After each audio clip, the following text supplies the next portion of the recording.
안녕하세요. 오늘부터는 사사기에 등장하는 사사 중 마지막 사사인 삼손에 대해서 살펴보겠습니다. 아마도 삼손은 사사 중에 가장 유명한 사람일 것입니다. 그것은 영화 삼손과 데릴라의 영향이 클 것입니다. 또한 삼손의 이야기는 영웅의 서사를 갖고 있기 때문일 것입니다. 그러나 마지막 사사이며 가장 유명한 사사인 삼손은 충실한 사사, 좋은 사사였다고 보기에는 어렵습니다. 왜냐하면 기드온 이후 이스라엘의 상황은 점점 더 악화되어 갔는데 삼손 이후에 이스라엘은 극심한 혼란에 빠지고 말기 때문입니다. 삼손은 출생 전부터 구원자로 선택된 사람이었습니다. 그러나 그는 그 소명을 모른 채 자기 힘만 의지하고 그 힘을 남용하고 즐기다 죽는 자리에서 자신의 소명을 깨닫게 된 사람이었습니다. 그의 모습은 기드온에서 입다로 이어지며 점점 더 나빠지는 모습의 연장선상에 있습니다. 삼손의 모습은 사사시대 이스라엘 백성들이 자기 눈에 보기 좋은 대로 행했던 것과 다르지 않습니다. 사사기 13장부터 16장까지는 이 삼손의 행적을 우리들에게 소개해 주고 있습니다. 오늘은 그중 사사기 13장을 통해 삼손의 출생에 관해서 살펴보겠습니다. 우선 이 내용을 다음과 같이 한번 정리해 보겠습니다. 압돈 이후에 이스라엘 자손들은 또다시 여호와 앞에서 악을 행하고 말았습니다. 여호와께서는 그런 그들을 40년 동안이나 블레셋의 손에 붙이셨습니다. 40년이 지난 후 단 지파 중에 마노아라 이름하는 사람이 있었는데 그의 아내는 임신을 하지 못했습니다. 여호와의 사자가 그 여인에게 나타나 이렇게 말합니다. 너는 본래 아이를 낳지 못하지만 이제 임신하여 아들을 낳을 것이다. 너는 삼가 포도주나 독주를 마시지 말며 어떤 부정한 것도 먹지 말아라. 네가 아들을 낳을 것인데 그 아이 머리 위에 삭도를 대지 말아라. 그는 태어날 때부터 하나님께 바쳐진 나실인이다. 그가 블레셋 사람의 손에서 이스라엘을 구원하기 시작할 것이다. 이렇게 수태고지를 받은 이 여인은 남편 마노아에게 가서 이 내용을 말합니다. 이 내용들을 들은 마노아는 여호와께 기도합니다.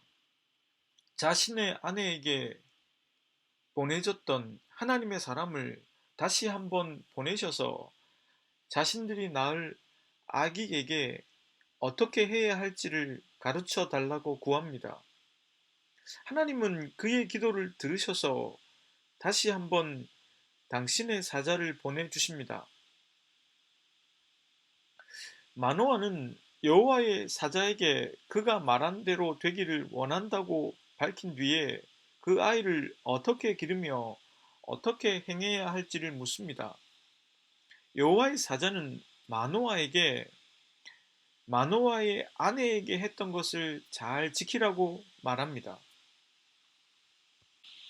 마노아는 여호와의 사자를 위해 염소 새끼를 준비하고자 합니다. 그러나 여호와의 사자는 번제를 준비하려거든 마땅히 여호와께 드리라고 말합니다. 이것은 아직까지 마노아가 이 사자가 여호와의 사자인 줄을 인식하지 못했기 때문입니다. 마노아가 이 사자의 이름을 묻습니다. 여호와의 사자는 기묘자라는 이름을 알려줍니다. 마노아는 염소 새끼와 소재 물들을 가져와 여호와께 제사를 드렸습니다. 마노아는 그때서야 그 사자가 여호와의 사자인 줄을 알고 자신들이 하나님을 보았으니 반드시 죽게 될 것이라고 말합니다. 그때 그의 아내는 만약에 하나님께서 자신들을 죽이고자 하셨다면 번제와 소제를 받지 않으셨을 것이라고 말합니다. 그리고 우리들을 죽이실 작정이셨다면 우리에게 이 모든 일을 알려주시지도 않았을 것이라고 말합니다. 그 뒤 이 여인은 아들을 낳았습니다. 그 아들의 이름을 삼손이라고 지었습니다. 삼손이라는 이름의 뜻은 작은 태양을 뜻합니다. 이 아이는 여호와께서 내리신 복을 받으며 자랐습니다. 삼손이 소라와 에스디올 사이 마하네단에 있을 때 여호와의 영이 처음 그에게 내렸습니다. 우리에게 주신 이 말씀을 가지고 다음 두 가지의 생각을 해 보겠습니다. 첫째 생각은 오늘 본문에서 삼손이 구원자, 즉 이스라엘의 사사로 선택을 받는 장면은 다른 사사들과 다른 점이 발견된다는 것입니다.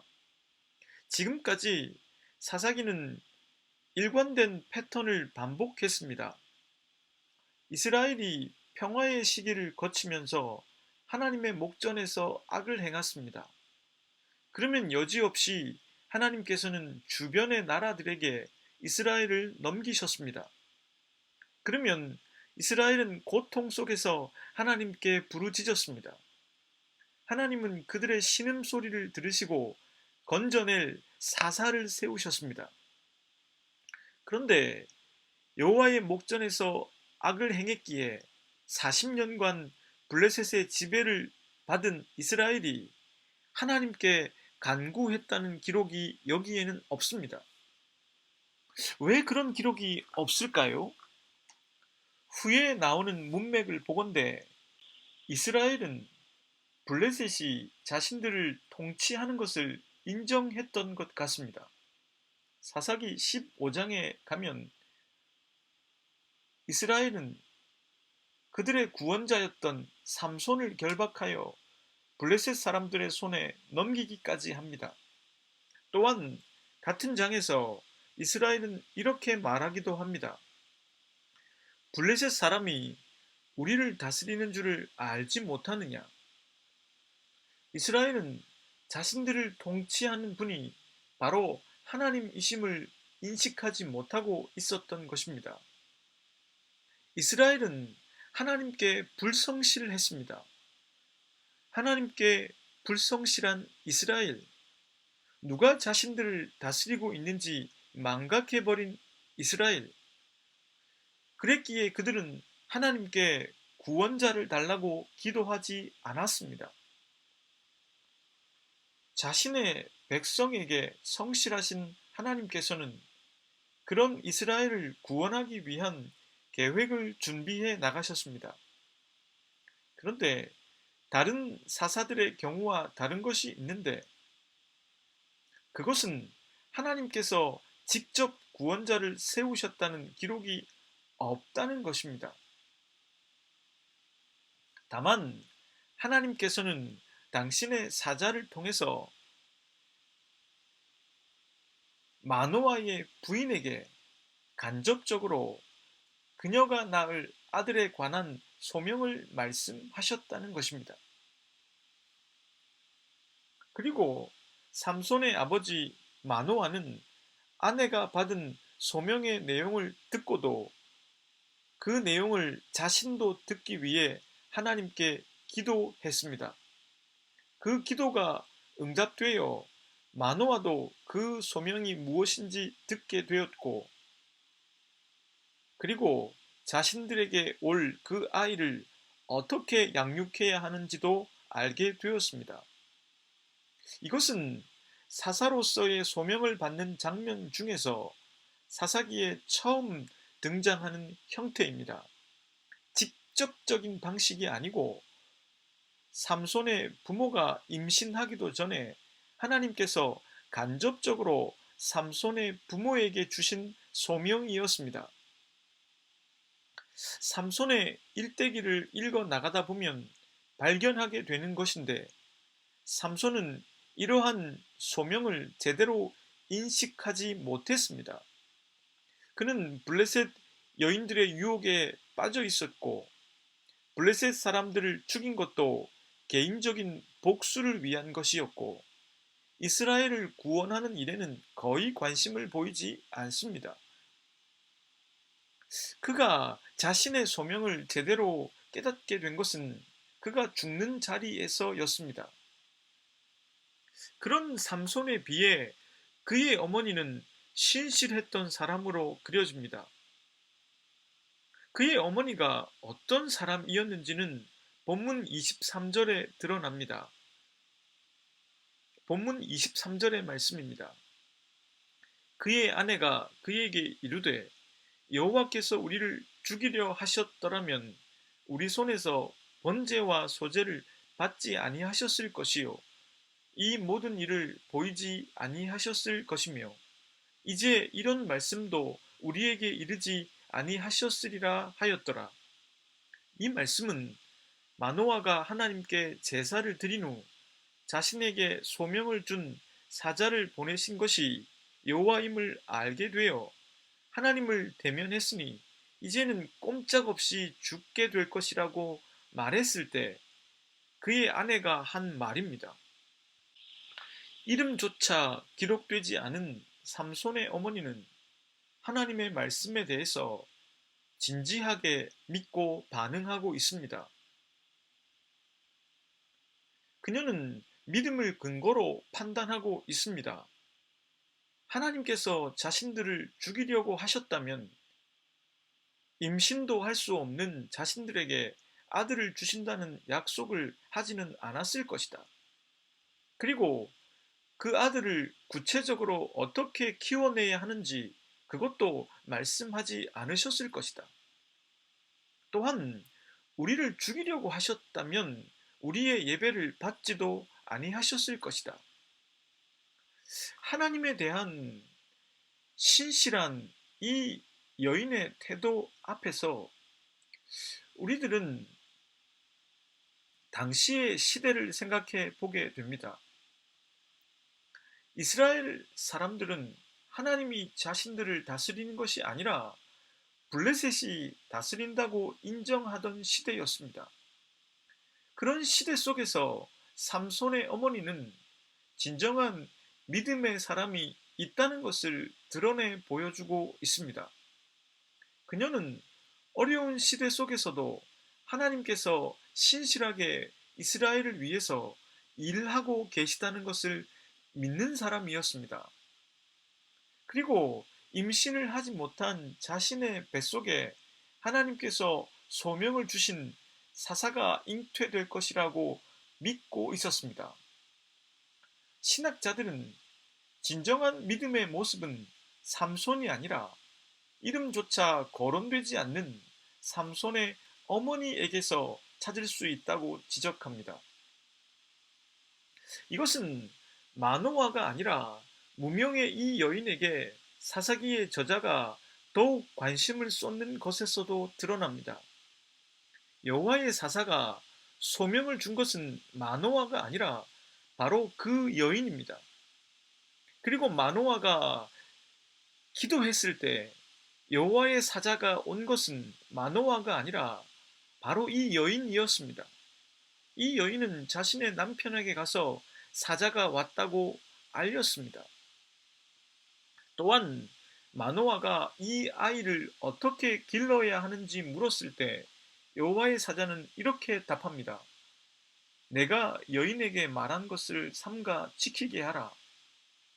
이것은 단순히 앞의 내용과 같다는 이하 동문의 표현이 아닐 것입니다. 하나님이 자신들을 다스리고 있다는 사실을 망각하고 블레셋이 자신을 다스리는 것을 인정해버린 이스라엘에게도 희망은 남아 있었습니다. 희망은 언제나 사람이기 때문입니다. 신실하신 하나님께 신실하게 반응하는 사람, 그 사람을 통해서 하나님께서는 지금도 배후에서 세상에 희망을 선사하고 계십니다. 둘째는 우리가 읽은 사사기 13장 안에는 삼손에 대한 기대로 가득하다는 것입니다. 우선 여호와의 사자의 이름은 바로 기모자였습니다. 마노아는 여호와의 사자의 이름을 묻습니다. 그러자 사자는 자신의 이름을 기묘자라고 답합니다.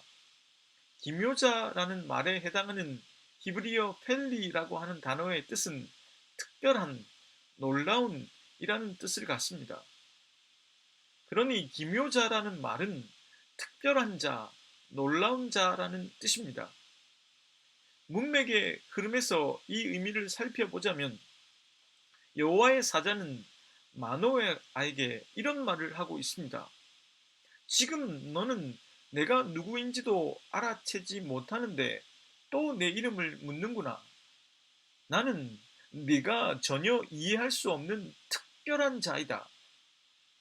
구약 성경에서 이 펠리라고 하는 단어의 어근이 어떻게 사용되었는지를 살펴보면 주로 하나님께서 구원을 이루시기 위해 사용하시는 이적을 가리킬 때 사용됩니다. 즉, 하나님께서는 삼손을 통해서 이스라엘을 구원해 내시는 이적을 준비하고 계셨던 것입니다. 하나님께서는 그것을 위해서 삼손을 선택하셨던 것입니다. 사사기의 저자는 독자로 하여금 그런 기모자에 의해서 선택된 사람에 대한 기대를 주고 있는 것입니다.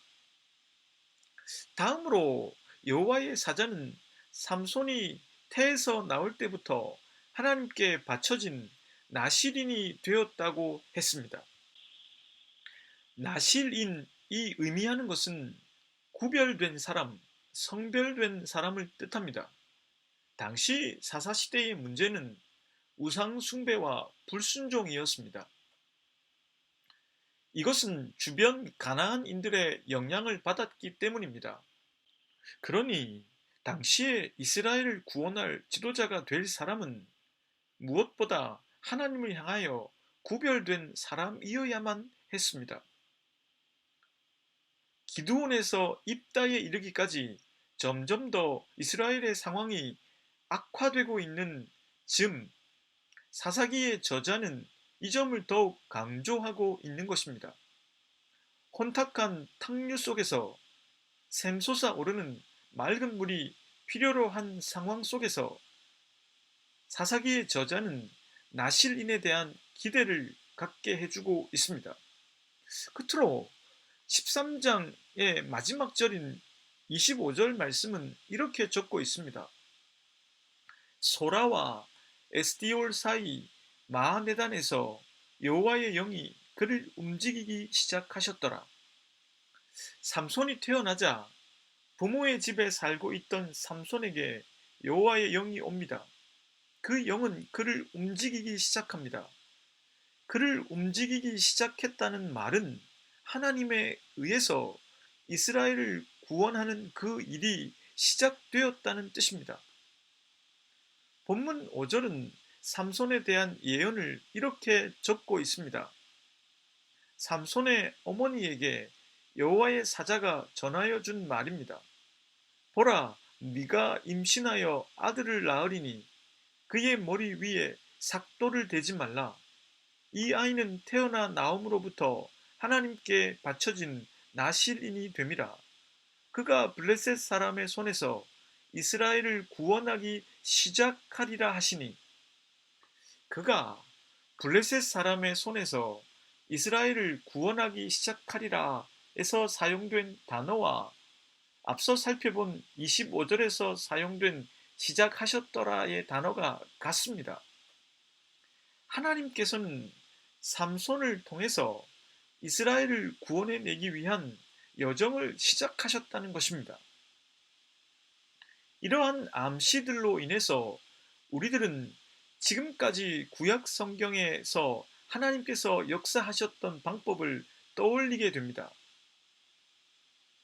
그것은 암울한 시대 속에서 아브라함, 이삭, 야곱, 요셉, 모세, 여호수아로 이어지는 사람을 통해서 당신의 신실함을 드러내는 방식입니다.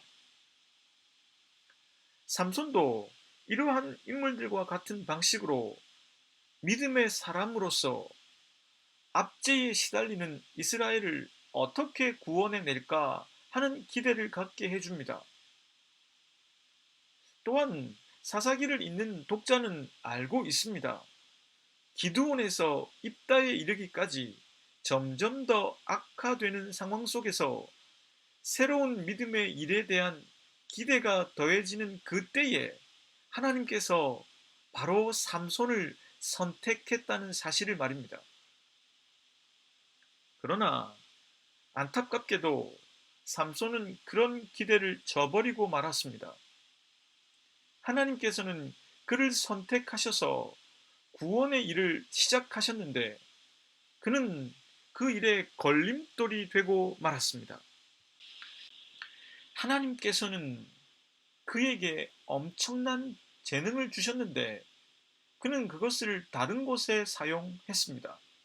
자신의 성적인 욕망을 충족하는데 그것을 사용했고 또 개인적인 복수를 일삼는데 그 재능을 썼습니다.